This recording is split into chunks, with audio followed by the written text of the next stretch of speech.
कभी ऐसा लगा है जैसे दुनिया ही टूट रही हो? जब हर तरफ से प्रॉब्लम्स अटैक कर रहे हो, करियर कोलैप्स, रिलेशनशिप्स खत्म, हार्ट ब्रेकडाउन और ऊपर से ईगो का बर्डन। कभी सोचा है जब सब कुछ हमारे कंट्रोल से बाहर हो जाए तब क्या बचता है? नमस्ते। आज के दुनिया में जहां सक्सेस का मतलब सिर्फ डोमिनेंस, ईगो और पावर बन चुका है, एक पुरानी कहानी हमें याद दिलाती है, जो घमंड से उठता है वो गिरता जरूर है, और जो भक्ति से झुकता है उसे भगवान खुद उठाते हैं। ऋषि मैत्रेय ने विदुर जी को सुनाई एक ऐसी गाथा जिसमें पूरी सृष्टि का संतुलन हिल गया था। दीति, एक माँ, एक भविष्य से डर रही थी। अपने गर्भ में छुपा रखी थी असुरी आग। 100 साल के बाद 2 पुत्रों को जन्म देती है और उनके जन्म से ही प्रकृति चीखने लगती है। Trees uprooted, flood everywhere, lightning everywhere, jackals crying, idols shedding tears. The planets Saturn, Rahu and other cruel stars reversed their paths and clashed in the skies. And then the birth happened. Hiranyakashipu और Hiranyaksha,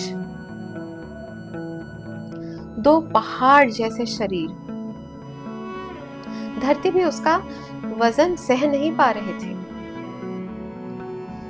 ego का जन्म हुआ था ना, और उसके साथ ही शुरू हुई एक दास्तान, घमंड के पतन की। ब्रह्मा जी के वरदान की वजह से मृत्यु के भय से मुक्त होकर हिरण्यकश्यपु ने तीनों लोकों पर फतह कर ली, लेकिन उसका दिल सिर्फ अपने छोटे भाई हिरण्याक्ष के लिए धड़कता था, जिसकी वफादारी और प्रेम उसके अपने घमंड से ही कहीं ज्यादा गहरी थी। अत्यधिक बल, अमर होने का वरदान और विश्वास, हर राज करने की आग से भरा हुआ हिरण्याक्ष तीनों लोकों में एक शक्तिशाली प्रतिद्वंदी की तलाश में भटकने लगा। गदा हाथ में था, उसका क्रोध बहुत बढ़ा हुआ था। स्वर्ग लोक में घुस गया, लेकिन वहां तो इंद्र और देवता भी उसके भय से छिप गए थे। क्रोध से गरजते हुए हिरण्याक्ष ने समुद्र के गहरे तत्वों में प्रवेश किया और कई वर्षों तक जल राशियों को हिलाता रहा, किसी शक्तिशाली दुश्मन की खोज में। आखिरकार वो पहुंचा विभावरीपुरी। जल के देवता वरुण भगवान का शांत और सुखद निवास। वरुण देव को चिढ़ाते हुए व्यंग भरे शब्दों से उसने युद्ध का आह्वान किया, लेकिन ज्ञानी वरुण देव ने उस दैत्य की शक्ति को पहचान लिया और विनम्रता से उसे उस पुरुष की तरफ मार्गदर्शित किया जो उसे अहंकार को तोड़ सकते थे। श्री हरि, परम पुरुषोत्तम। वरुण देव के शब्दों से प्रसन्न तो हुआ हिरण्याक्ष, लेकिन अहंकार में अंधा था। अपनी आगामी विनाश की चिंता किए बिना उसने चेतावनी को नजरअंदाज कर दिया और अब उसका लक्ष्य था स्वयं भगवान विष्णु को ढूंढना। रसातल में हिरण्याक्ष ने एक अद्भुत दृश्य देखा।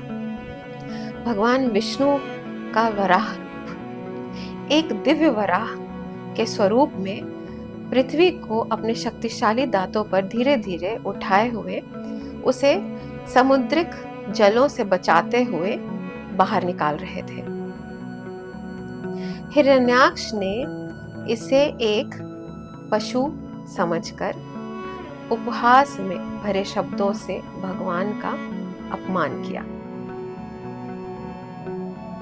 अरे मूर्ख, कहां से आ गया तो पृथ्वी को बचाने के लिए? ब्रह्मा ने तो इसे हमें सौंप दिया था।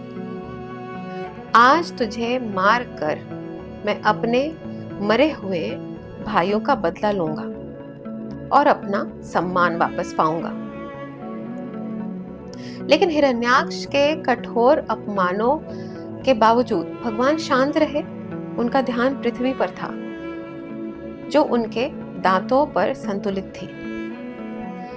बिना किसी प्रतिघात के भगवान वराह जल से निकले और पृथ्वी को उसके सही स्थल पर स्थापित कर दिया। अपने दिव्य स्पर्श से उसे स्थिर और सुरक्षित किया। हिरण्याक्ष, जो कि अंध क्रोध में था, और भड़क गया और उसे इसलिए ज्यादा गुस्सा आया क्योंकि उसे नजरअंदाज किया गया है। जल के एक पागल मगर की तरह वो भगवान के पीछे भागता रहा।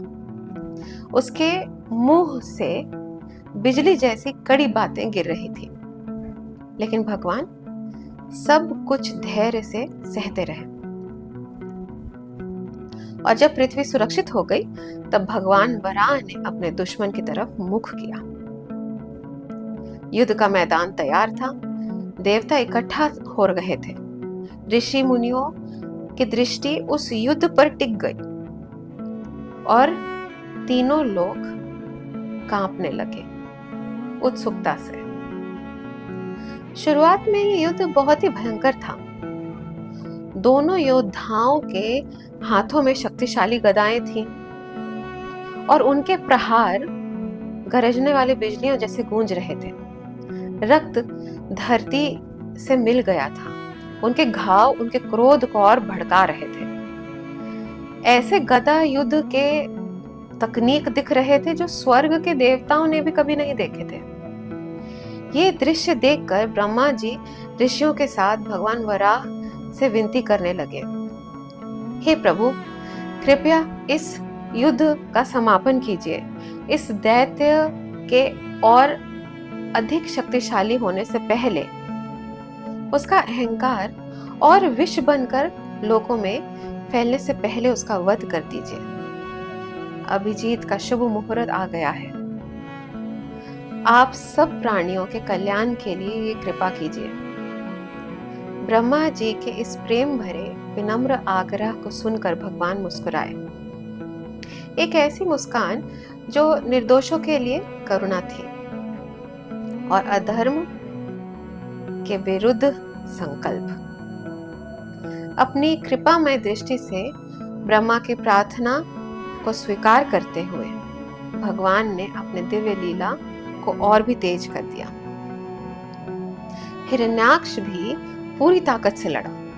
उसने एक प्रज्वलित त्रिशूल छोड़ा, लेकिन भगवान वराह के सुदर्शन चक्र ने उस त्रिशूल को वहीं पे तोड़ दिया।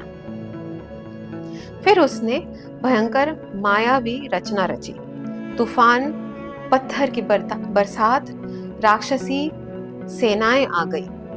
लेकिन भगवान, जो स्वयं अनंत यज्ञों के स्वरूप हैं, उन्होंने सुदर्शन की तेज रोशनी से उस अंधकार को आसानी से छिन्न भिन्न कर दिया।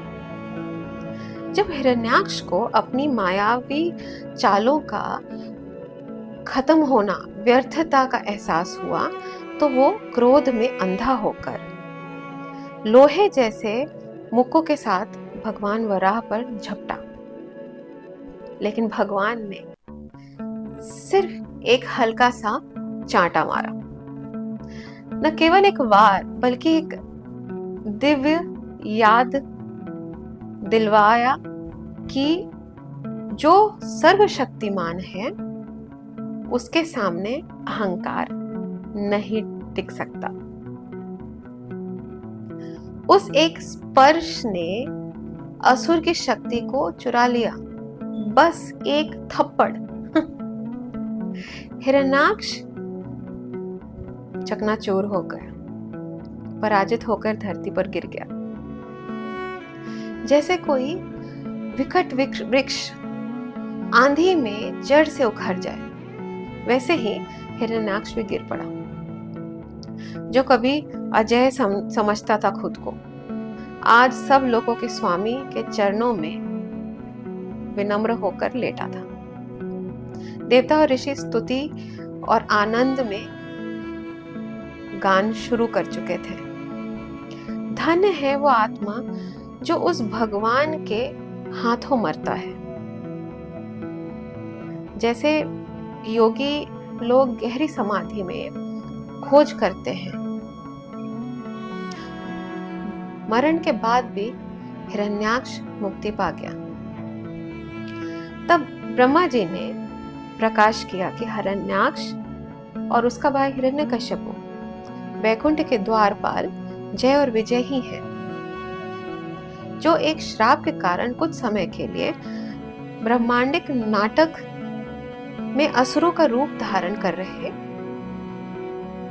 ताकि आखिरकार अपने दिव्य स्थान को वापस लौट सके।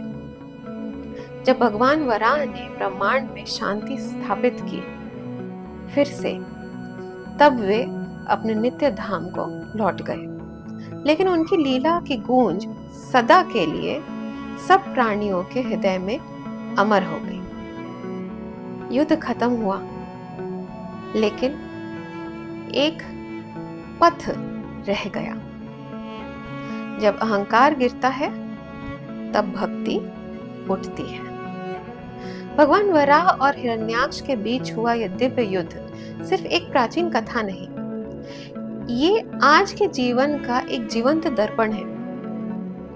जब हमारे अंदर अहंकार, लोभ और शक्ति की भूख जन्म लेती है और हम अपने ही रचित तूफान में उलझ जाते हैं, तब हमें याद रखना चाहिए, सच्चा उत्सव शक्ति के प्रदर्शन में नहीं, बल्कि दिव्य विश्वास और नम्रता में छुपा होता है।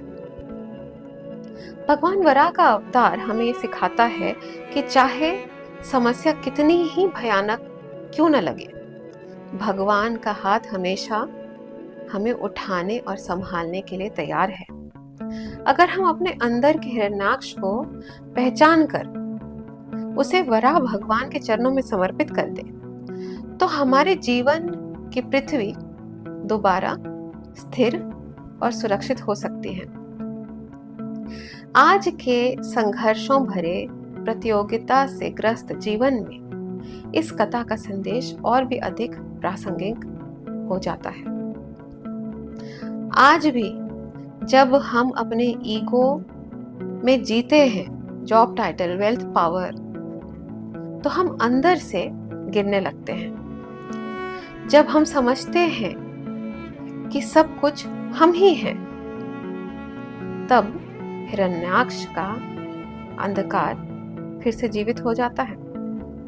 पर जब हम सरेंडर करते हैं, जब हम झुकते हैं, तो वराह भगवान आते हैं, हमें उठाते हैं और धरती की तरह संभाल लेते हैं। जीवन की सच्ची पूर्ति अहंकार के बोझ से नहीं, भक्ति और समर्पण के प्रकाश से होती है। आइए अब जानते हैं वो की 5 लर्निंग्स जो इस कथा से मिलती है। जब हम ईगो में जीते हैं, तब हम खुद अपनी बर्बादी लिख लेते हैं। हर क्राइसिस में एक डिवाइन सॉल्यूशन होता है, पेशेंस और सरेंडर। अपनी शक्ति के घमंड में भगवान को भूलना सबसे बड़ी भूल है। भक्ति और विनम्रता हमेशा घमंड से जीत जाते हैं। जितनी तेज गिरावट होती है ईगो की, उतनी ही ऊंची उड़ान होती है भक्ति की। इनफैक्ट उससे भी ज्यादा ऊंची। और अब आते हैं हम उस मोड़ पे जहां पे हम जानेंगे इस कथा का द कृष्ण मोमेंट। जब सारी माया, इल्यूजन और असुरी शक्तियां अपने पीक पर थी, तब भगवान वराह ने एक हल्का सा थप्पड़ दिया। न सुदर्शन, न अस्त्रों का वार, सिर्फ एक डिवाइन टच। हिरण्याक्ष का घमंड जमीन पर था और उसकी आत्मा वैकुंठ के रास्ते पर। ये था वो द कृष्ण मोमेंट, जब सब कुछ रुक गया, हवा थम गई और पूरा ब्रह्मांड बस एक बात समझ गया उस वक्त। जब भगवान स्वयं प्रकट होते हैं तो न युद्ध की जरूरत पड़ती है न शब्द की, सिर्फ उनकी कृपा सब कुछ बदल देती है। अंत में इस कथा को जरूर शेयर कीजिए। अहंकार का पतन निश्चित है, लेकिन नम्रता का उदय अनंत है। ऐसी और कथाएं सुनने के लिए इस चैनल को जरूर सब्सक्राइब करें, लाइक करें, बेल आइकन दबाएं ताकि आपको अपडेट्स मिलते रहें। नमस्ते, मिलते हैं अगले गुरुवार, अगले थर्सडे, एक और कथा, एक और दर्शन, एक और जीवन की रोशनी के साथ।